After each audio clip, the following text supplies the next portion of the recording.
They say getting older isn't for the faint of heart. And it's true. Everyone I talk to is trying to figure out how they should feel. A task that's hard when you suspect you could feel better, but your doctor tells you your labs are within range. And then it's all a part of getting older. And the biggest aging fear, its impact on your brain. But what if your brain is trying to leave you clues in your labs? My next guest is a physician's assistant who spent the first 10 years of his practice holding traditional appointments. If the patient's hormones were within range, he didn't recommend any interventions, even if they didn't feel good. He's since shifted to working with patients instead of with the system, helping both men and women navigate to optimum health and vitality. Today, he's going to help us connect the dots between our hormones and our head. Vitality campaigner, Army veteran, wellness Sherpa, Tim Anderson. Thanks for being here. Hey, thanks, Meredith, for having me. I really appreciate it. I think in Western culture, we have this temptation to think of the body parts as separate. Definitely the head is separate from, the brain is separate from the body, and hormones and sex hormones are separate from the consequences of the body. So can you kind of help us understand what the consequences are of imbalanced hormones on brain health? Yeah, you're dead on. Everybody tries to separate everything and talk about each individual section, part, hormone, organ separately. The problem is they all affect and function dependently on each other. And so that's the hard part of this. And so hormones absolutely impact our brain health. Testosterone can impact anxiety, emotional up, down.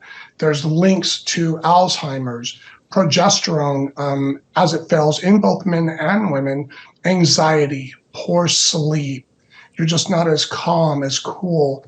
Estrogen absolutely can impact women more so than men, definitely from an Alzheimer's perspective as well.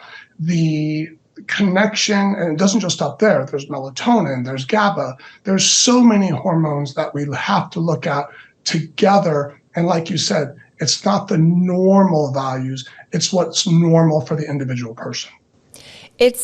I'd like to touch on the depression part, because depression is said to be the leading cause of disability worldwide. Can you unpack that a little bit in more detail of how hormones and depression are either corresponding, or is it causative? So that's a great question, and it's a hard question, because you're looking at testosterone, for example. You're looking at energy, libido, focus, drive, motivation, memory, depression. It can be monotherapy for depression. There are so many people that we have treated over the last 8-9 years just with testosterone therapy who have been able to come off of antidepressant medications, anti-anxiety medications. They just feel different. But it's not just the testosterone piece. That's the problem. It's a combination of all the hormones. And if you're only going, oh, your testosterone's normal, it can't be testosterone. Well, what if the testosterone is a little bit low for that person? Again, it goes back to what's normal, what's not normal for the individual person. If the progesterone is off a little bit and they're not sleeping well, and of course, if you're not sleeping, you're going to have depression. You're not going to feel good. If your estrogen is off, estrogen can help with depression. That's the hard part, is it's the combination. It's not the individual. I think that's the hard part for people, is knowing that it is a combination, if they can even grasp that, first of all, because it's a big concept, right? No one really gives us a manual to our bodies, which is unfortunate. I feel like health class in high school should have been like, how to live in your body.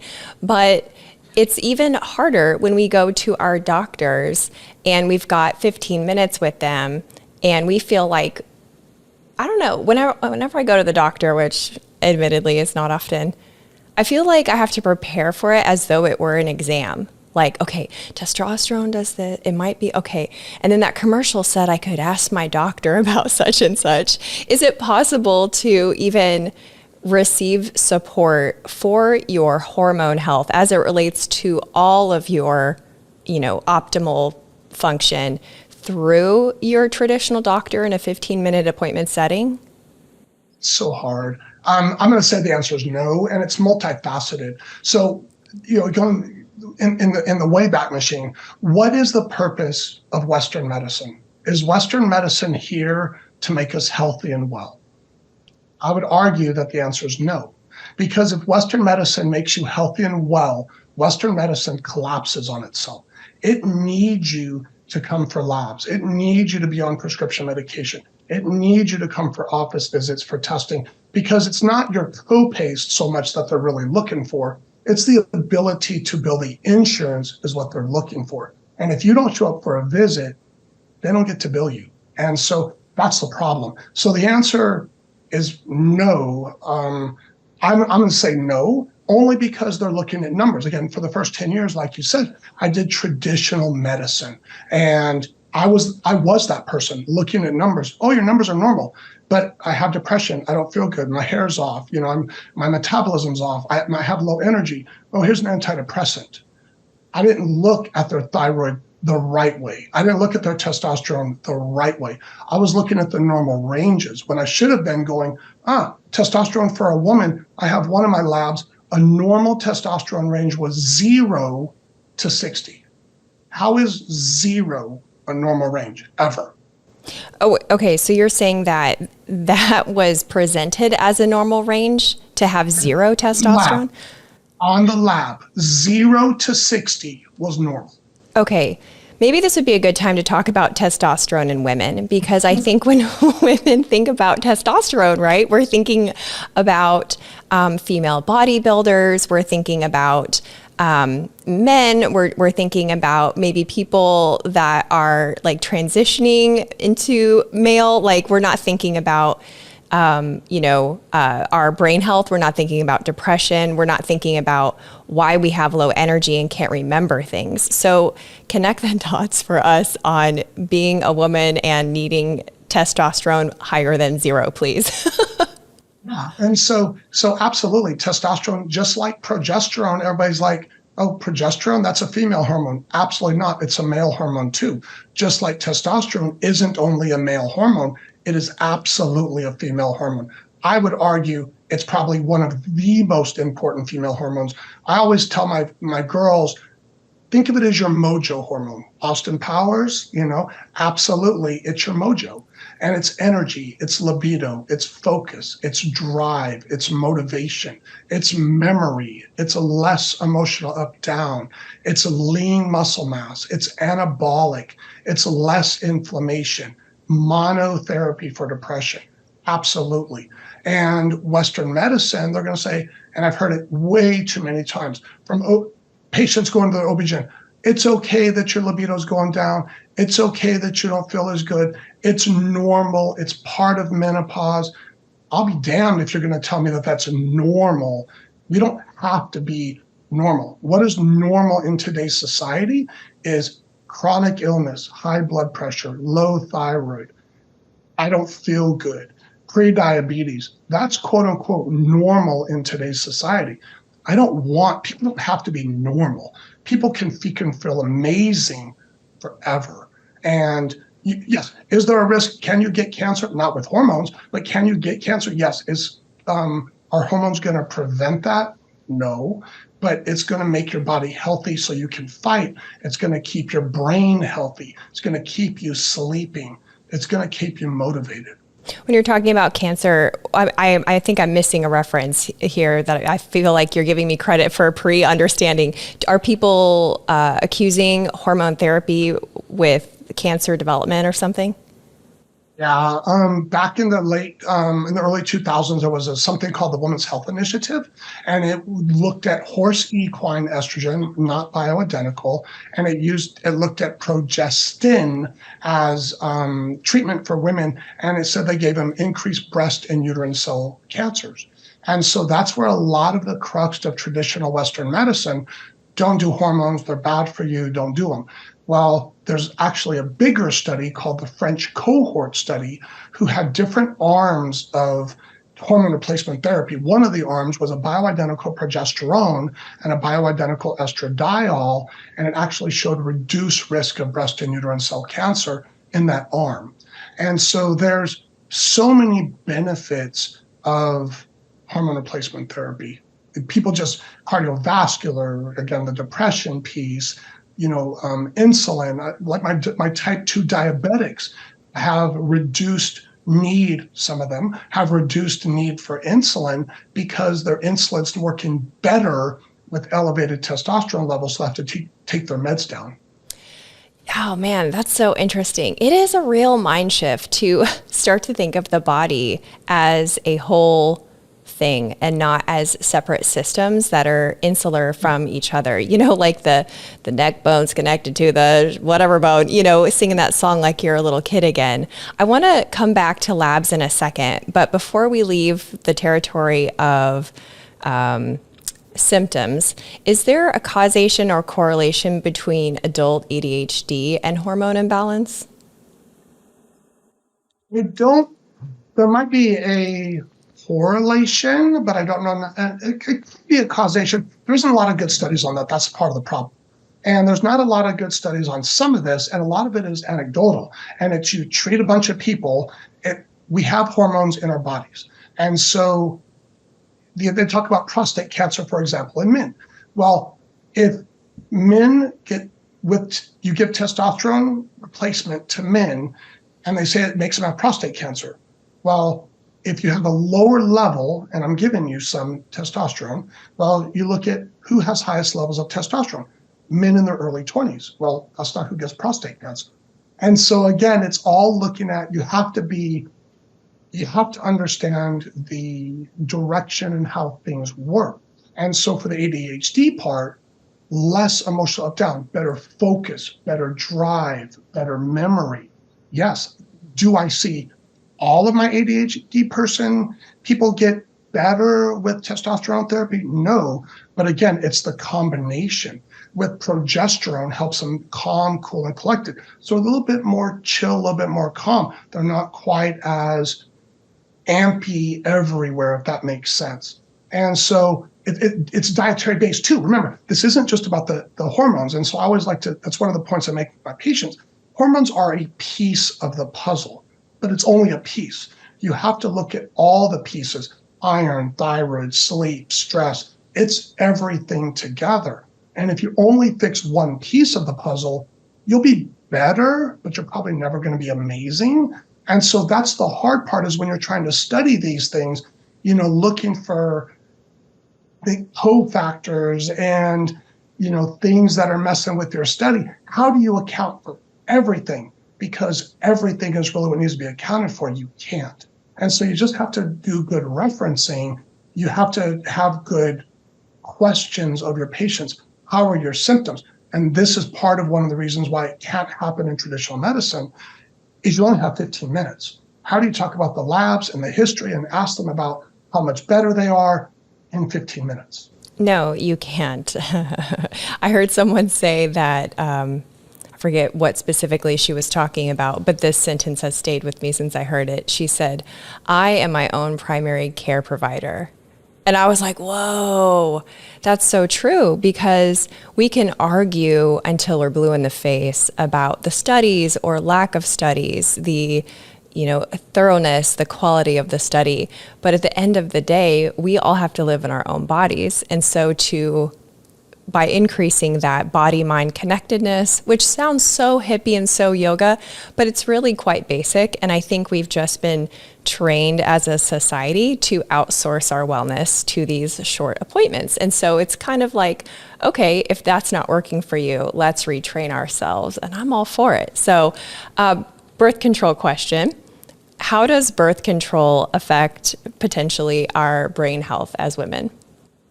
So birth control absolutely will decrease production of estrogen and progesterone. It decreases your B vitamin pathway, especially B6 pathway. And so we find a lot of our women are deficient in the B vitamins with birth control. They're synthetic. They're not bioidentical. And so Yes, I have this conversation a lot with a lot of my girls, and they're like, "Well, I don't want a baby." I'm like, "That's fine. Yes, we don't want you to have a baby." And that's one of the risks with testosterone is it's pregnancy category X. So it's unknown, and there is belief that it can cause birth defects. So that's one of the things that we talk about with women who are of childbearing age. Anybody who could become pregnant or wants to become pregnant, we don't put them on testosterone because of the risk to the baby. So everybody, we always tell them, I need you to have some sort of contraceptive until you're ready to start having children, and then we pull you off.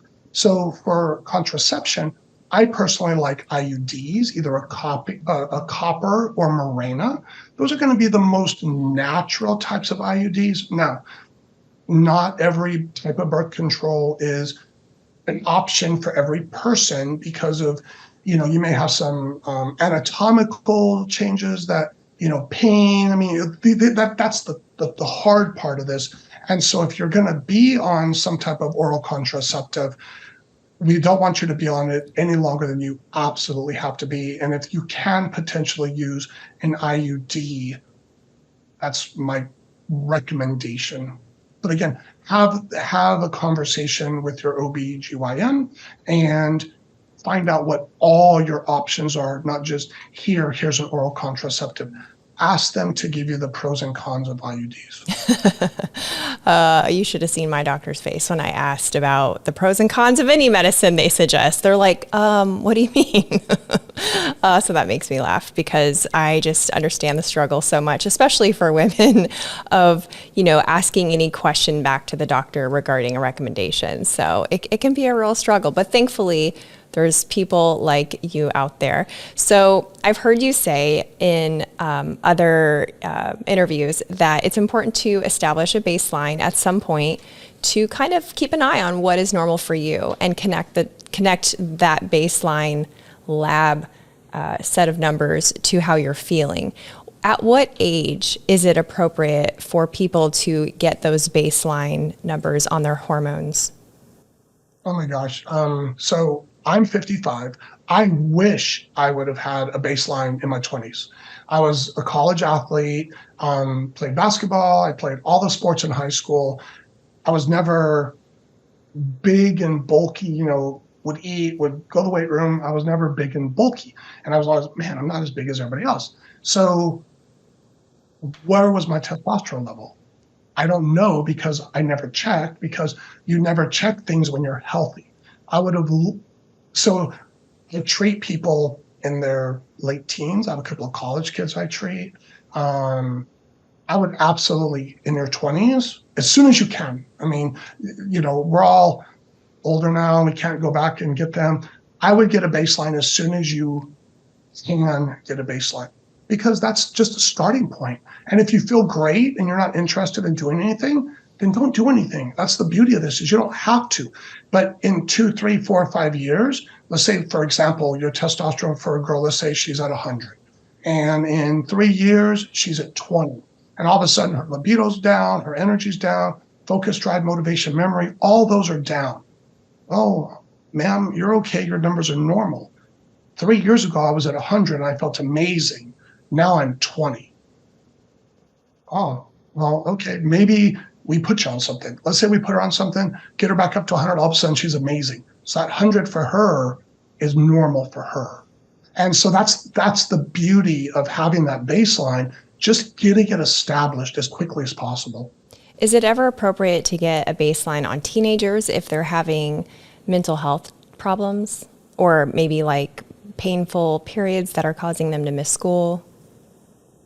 So it's hard because, again, everybody's going through puberty and levels are kind of rising and falling at a different time. But there are absolutely things that you can do to help with painful cycles. Magnesium and progesterone are kind of the two biggest things that I look at for my girls as far as menstrual migraines types of things. I have a couple of my patients who every month they were missing 3 days of work right around their cycle, every month. So they came in, they saw us, numbers were quote unquote normal. We put them on a little low dose progesterone. We put them on some magnesium, which is everybody's deficient. And within the first month, one of my girls, She had a slight headache, didn't miss any work, and has now not had a headache in 3 years and has not missed work. So what's the difference between a doctor giving a woman birth control for that same reason? She's like, oh, I have painful periods, they're irregular, they're uncomfortable, etc. The doctor gives you birth control. You are prescribing a hormone. I can just hear a listener now going, wait a minute, isn't this the same? Why do I have to go to a fancy doctor when I can just get some birth control delivered to my mailbox? It's not bioidentical. You're using synthetic chemicals. You're not using yourself. And magnesium is a supplement that everybody's deficient in. Helps with anxiety, stress, sleep, vascular stability, smooth muscle relaxation, helps with cardiac rhythms, helps with nerve conduction, helps with bowel movements. Anybody who's having any constipation, leg cramps, muscle spasms, or restless leg syndrome at night, I will guarantee there's some degree of magnesium deficiency. And again, it's a supplement. You're never going to get that from your traditional medicine doctor because they can't make money on it. That's so true. I experienced years of very painful Charlie horses since probably puberty on, maybe even before then. And I never knew to take magnesium until even just recently.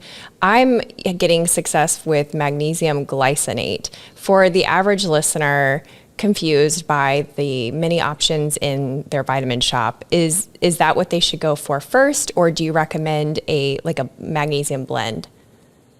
No, I like glycinate better.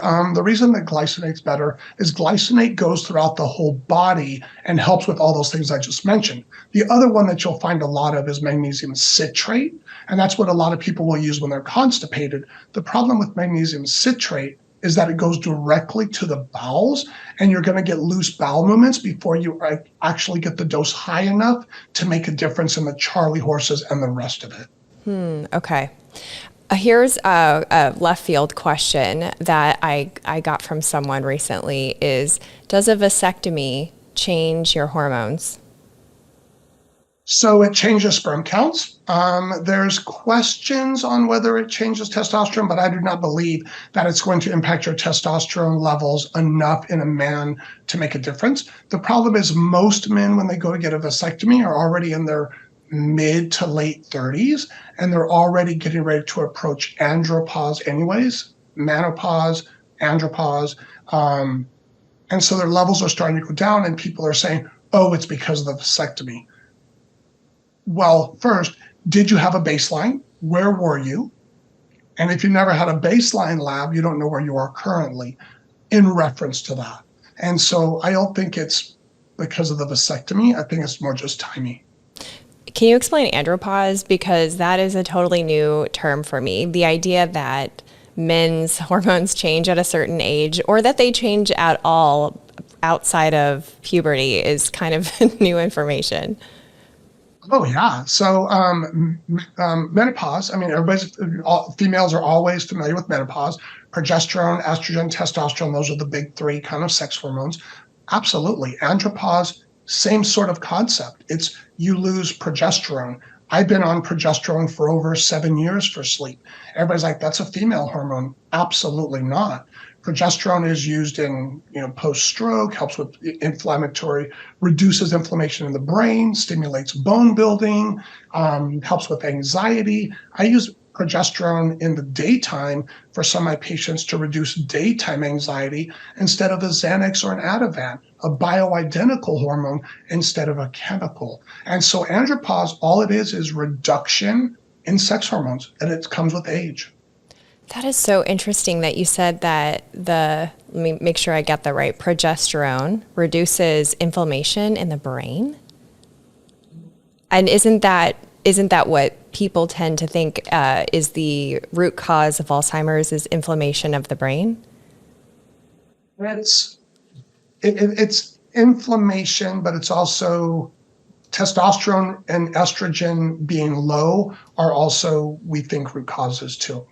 Really? And so that's the problem. Again, like you said, it's not just one thing, it's the combination of things. This is so interesting because, okay, how do you do this with clients? I mean, maybe they just find you, right, because of what you do.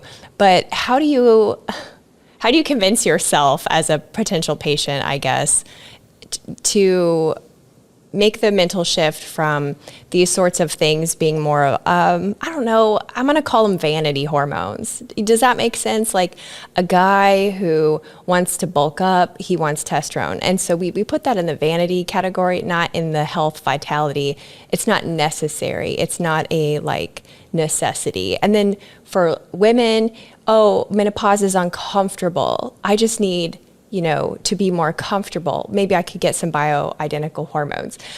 Do you kind of see what I'm saying? This is kind of a poorly worded question, but I think we put this sort of support as an extra thing. Like, okay, yeah, when I have my life together, when I have time, if things get really bad, then maybe I'll go this direction. But it's not in any way the level of importance of, say, taking a statin every day. Right. And again, that's because that's the message that is put out through traditional medicine is it's okay to not feel as good. It's okay to have lower libido. It's okay if your energy isn't as good. It's okay if you have hot flashes. It's menopause. It'll pass. And that's not true. You don't have to feel that way. One of the things with hormones, especially estrogen, is when a woman's estrogen goes lower, their cardiovascular risk approaches that of a man because estrogen is so cardioprotective. And so that why wouldn't you want to maintain that level of estrogen to maintain that protection? Brain health. Estrogen gives my girls less mushy brains, so to speak. And so it's definitely a paradigm shift when you come and you look and you seek out a traditional holistic hormone replacement person. Usually that has to do with frustration. And you're frustrated. You've done everything, and nothing's getting better. And a lot of times it's a desperation visit.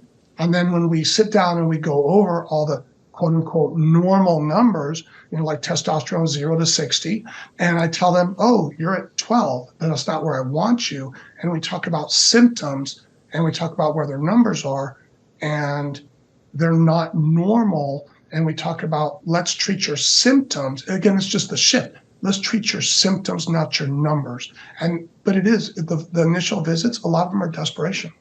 Interesting. Yeah. It's sad, and it's so sad. It is sad. Yeah, because you want people prior to that, so you can really help them with vitality and not have to spend as much time on the corrective stage, right? I have people who so many people.